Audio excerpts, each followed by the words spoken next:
Hello guys, good morning. We are back in the kitchen. Today we're making beef stick. So I have here 2 pounds cut pieces of sirloin steak. So I cut this to pieces like this. 1 spoon of salt. And I have black pepper. I used 1/4 cup of soy sauce,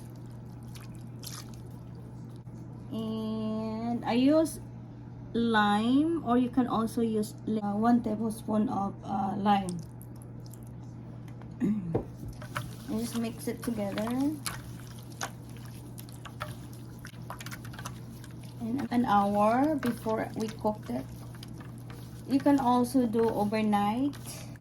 Marinate na natin. Come back. Ito.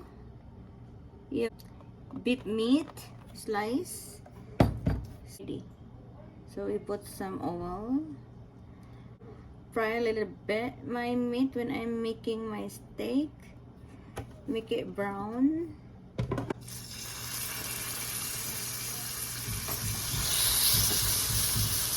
So I just like to fry, make it brown.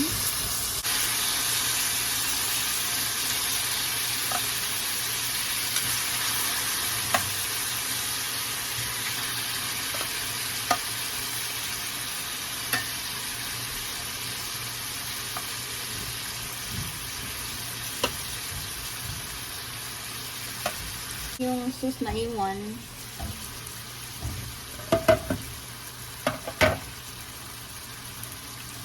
we're gonna wait for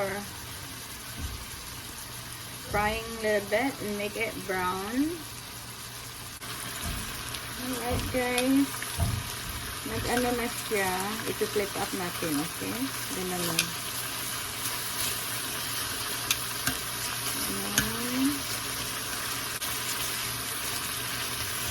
Para maibin yung pagkukot niya.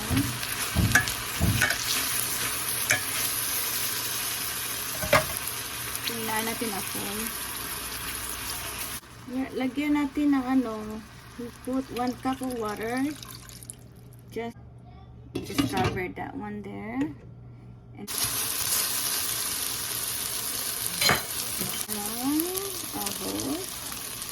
garlic.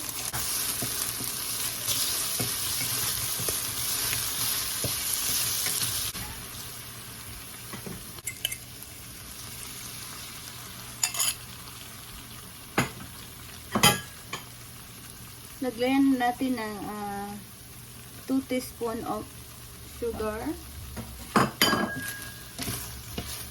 para mabalance yung niya. A little bit butter.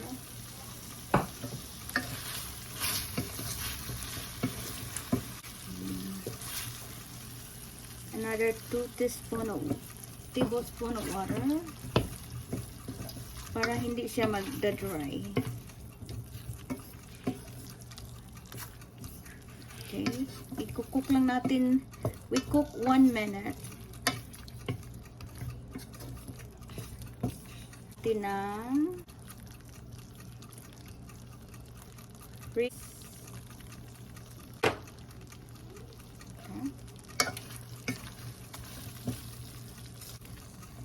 slow the heat. Beef steak. All right.